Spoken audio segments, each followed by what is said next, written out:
कि बहन जी कितनी दूरदर्शिता है और पॉलिटिक्स में उनका कितना नजरिया बेहतरीन है और अनुभव में बात है कि वो बहन जी इतनी दूरदर्शी सोचती हैं कि उनको ये बात का अंदेशा था कि इंडिया गठबंधन निजी स्वार्थ से जुड़ा है तो निजी स्वार्थ की वजह से टूटेगा भी। और आज देखिए दिल्ली चुनाव में अपने अपनी सीट को जीतने के लिए समाजवादी पार्टी और आम आदमी पार्टी जो इंडिया अलायंस का दम भरती थी, आज देखिए फूस हो गया।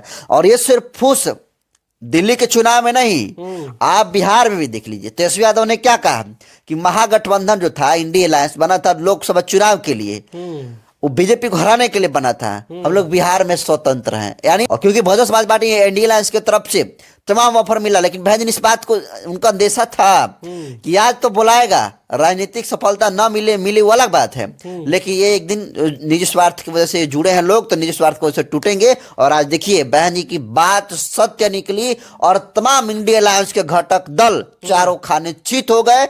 सच तो यह है कि बीजेपी का ये लोग सपोर्ट कर रहे हैं। कांग्रेस के साथ अगर अलायंस हो भी गया तो सशर्त होगा और कांग्रेस उस तरीके से काम नहीं करेगी तो तुरंत जान खिसक जाएगा। और वैसे भी हम जहां तक कांग्रेस को सिर्फ उत्तर प्रदेश में नहीं, बिहार में ही नहीं, पूरे देश भर में हम देख रहे हैं कि कांग्रेस का जनाधार अब बिल्कुल मतलब अस्तित्व की लड़ाई लड़ रहा है। कांग्रेस बच जाए राहुल गांधी के लिए ही उपलब्धि होगी। वो कांग्रेस जो है ना, जो राहुल गांधी वो कांग्रेस बचाने की लड़ाई लड़ रहे हैं। दोस्तों बीते साल 2024 में लोकसभा का चुनाव हुआ था और लोकसभा चुनाव में इंडिया और इंडिया का गठबंधन बना हुआ था। इसकी राजधानी दिल्ली में चुनाव होने वाला है और उस चुनाव में जो इंडिया गठबंधन के जितने भी घटक दल हैं उस घटक दल अलग अलग चुनाव लड़ रहे हैं। और जो समाजवादी पार्टी है और आम आदमी पार्टी है, कांग्रेस पे आरोप लगा रही है कि कांग्रेस बीजेपी के बी टीम है। लेकिन अब उत्तर प्रदेश में 2027 में चुनाव होने वाला है। अब ये कयास लगाया जा रहा है कि आने वाले चुनाव में कांग्रेस और बसपा का बड़ा गठबंधन होगा। क्या गठबंधन होगा, तमाम मुद्दे पे ही बात करेंगे। हमारे साथ बातचीत करने के लिए नरेंद्र बसंत जी हैं।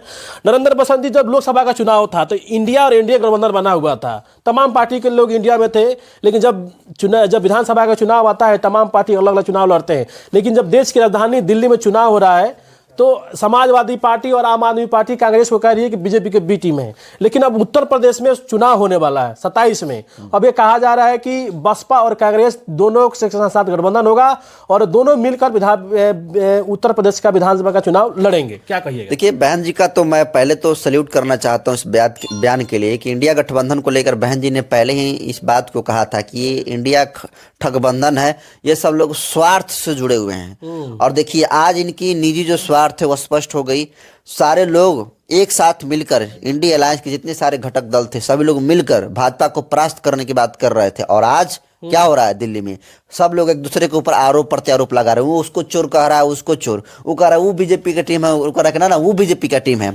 मतलब सीधे तौर पर आप समझिए कि बहन जी कितनी दूरदर्शिता है और पॉलिटिक्स में उनका कितना नजरिया बेहतरीन है और अनुभव में बात है कि वो बहन जी इतनी दूरदर्शी सोचती हैं कि उनको ये बात का अंदेशा था कि इंडिया गठबंधन निजी स्वार्थ से जुड़ा है तो निजी स्वार्थ की वजह से टूटेगा भी। और आज देखिए दिल्ली चुनाव में अपनी सीट को जीतने के लिए समाजवादी पार्टी और आम आदमी पार्टी जो इंडिया अलायंस का दम भरती थी, आज देखिए फूस हो गया।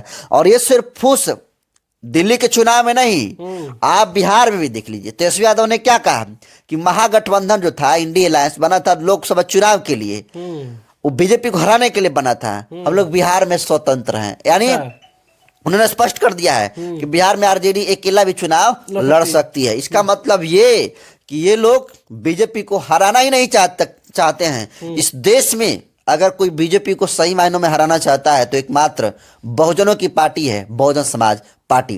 और क्योंकि Bahujan Samaj party India alliance की तरफ से तमाम ऑफर मिला, लेकिन बहन जी इस बात को उनका अंदेशा था कि आज तो बुलाएगा, राजनीतिक सफलता ना मिले वो अलग बात है, लेकिन ये एक दिन निजी स्वार्थ की वजह से जुड़े हैं लोग तो निजी स्वार्थ की वजह से टूटेंगे। और आज देखिए बहन जी की बात सत्य निकली और तमाम इंडिया अलायंस के घटक दल चारों खाने चित हो गए।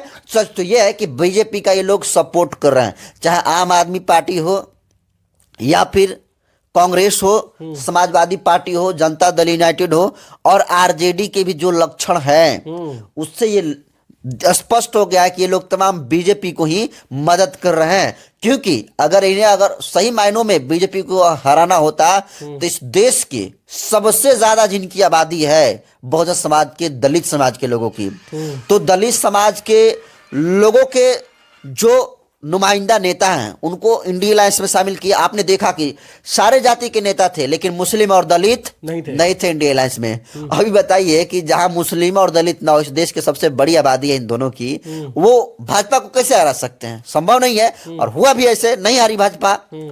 लेकिन अगर बहन जी इंडिया अलायंस में रहती और असदुद्दीन अवैसी रहते, चंद्रशेखर आजाद रहते, तो देखते आज इस देश के जो प्रधानमंत्री नरेंद्र मोदी हैं, आज वो जेलों में होते और झाड़ू चलाते हो, क्योंकि जो आरोप उन पर लगा है और जिस तरीके से उन्होंने इस देश को गर्त में ले जाने का काम किया, इसको लेकर पूरा देश जानता है, सारे पॉलिटिशियन जानते हैं। लेकिन अब तो इंडिया अलायंस पर हम तो यही कहेंगे कि सब लोग का चेहरा एक्सपोज हो गया है, और बहन जी की बात बिल्कुल कही हुई सत्य निकली, क्योंकि बहन जी ने जो अंदेशा आज से 1 साल नहीं 8-9 महीने पहले लगाने का काम किया था, आज वो सत्य हो गया। मैं तो धन्य है बहन जी ने, जिन्होंने समझदारी दिखाते हुए इंडिया अलायंस में नहीं गई। तो क्या लगता है कि उत्तर प्रदेश में जब चुनाव होगा 27 में, अगर कांग्रेस बसपा का गठबंधन होगा तो ये समाजवादी पार्टी और बीजेपी क्या उनके सामने ध्वस्त हो जाएगी? देखिए, बहुजन समाज पार्टी का उत्तर प्रदेश के चुनाव में कांसीराम साहब के समय बीजेपी के साथ अलायंस था, और वो सशर्त अलायंस था। कांग्रेस, देखिए बहुजन समाज पार्टी के अलायंस में और उन सारी पार्टियों के अलायंस में फर्क यही है कि सारी पार्टियां निजी स्वार्थ के लिए अलायंस करती है। जो बहुजन समाज पार्टी है वो किसी भी पार्टी के साथ अलायंस करती है तो शर्त के साथ अलायंस करती है। तो अगर जो शर्त बहुजन समाज पार्टी का है, अगर कांग्रेस मानता है तो कांग्रेस के साथ गठबंधन मुझे लगता है कि बहुजन समाज पार्टी को करना चाहिए। अगर हम तो कहते हैं बीजेपी को, जैसे बीजेपी के साथ रहकर सरकार बनाई बहन जी ने, कांसीराम साहब ने, तो अगर शर्त के हिसाब से अगर बीजेपी के साथ अलायंस होता है और उससे लोगों का कल्याण होता है, देखिए आप नेता का अपना निजी स्वार्थ अलग हो गया, लेकिन जो लोगों का सही मायनों में कल्याण सोचता है वो अलायंस करेगा। अरे भाई, जब हम सत्ता में रहेंगे, चाहे बीजेपी के साथ रहेंगे चाहे कांग्रेस का, तभी ना लोगों की भलाई करेंगे। क्या हुआ था चुनाव में? अरे बीजेपी के साथ अलायंस हुआ, सशर्त हुआ, उस बात पर नहीं बीजेपी काम हो पाई, उस तरीके से काम नहीं कर पाई, अलायंस टूट गया। तो आज वही हम कह रहे हैं कि अगर कांग्रेस के साथ अगर अलायंस हो भी गया तो सशर्त होगा, और कांग्रेस उस तरीके से काम नहीं करेगी तो तुरंत जान खिसक जाएगा। और वैसे भी हम जहां तक कांग्रेस को सिर्फ उत्तर प्रदेश में नहीं, बिहार में ही नहीं, पूरे देश भर में हम देख रहे हैं कि कांग्रेस का जनाधार अब बिल्कुल मतलब अस्तित्व की लड़ाई लड़ रहा है। कांग्रेस बच जाए राहुल गांधी के लिए ही उपलब्धि होगी। वो कांग्रेस जो है ना, जो राहुल गांधी, वो कांग्रेस बचाने की लड़ाई लड़ रहे हैं। पूरे देश भर में जो घूम रहे हैं वो जिताने के लिए नहीं, कांग्रेस को बचाने के लिए। क्योंकि कांग्रेस हो चाहे भाजपा हो, जिस तरीके से कांसीराम साहब ने नागनाथ और सापनाथ कहने का काम किया था, हालांकि अलायंस में किए थे, फिर भी नागनाथ और सापनाथ कहे थे उनको करेक्टर को लेकर जो रवैया था। लेकिन अगर अलायंस होता है तो स्वागत है अलायंस का, और होना चाहिए।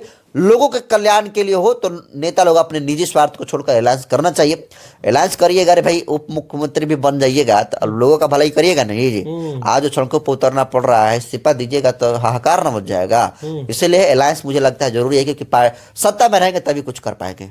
इसलिए ये भी कहा जा रहा है कि जो स्वामी प्रसाद मौर्य हैं, अनुप्रिया पटेल भी इस गठबंधन में शामिल होंगे। सिर्फ ये अनुप्रिया पटेल और स्वामी प्रसाद मौर्य नहीं, जो ओपी राजभर हैं, सोलदेव भारतीय समाज पार्टी के राष्ट्रीय अध्यक्ष, और पूर्व के सारे नेता जो बहुजन समाज पार्टी से अपनी पहचान बनाई और अलग अलग पार्टी बनाकर अपना काम कर रहे हैं। बहुत सारे लोग इंडिया अलायंस के साथ हैं उसमें, और बहुत सारे एनडीए के साथ हैं। तो तमाम पार्टियों को बहन जी ने न्योता दिया है और संकेत दिया है कि 2027 से पहले भाई एकजुट आ जाओ। क्योंकि भाई देखो, एनडीए में हो चाहे एनडी में हो, आपको बीजेपी हो चाहे कांग्रेस हो, आपको ये पोजीशन देती है लेकिन पावर छीन लेती है।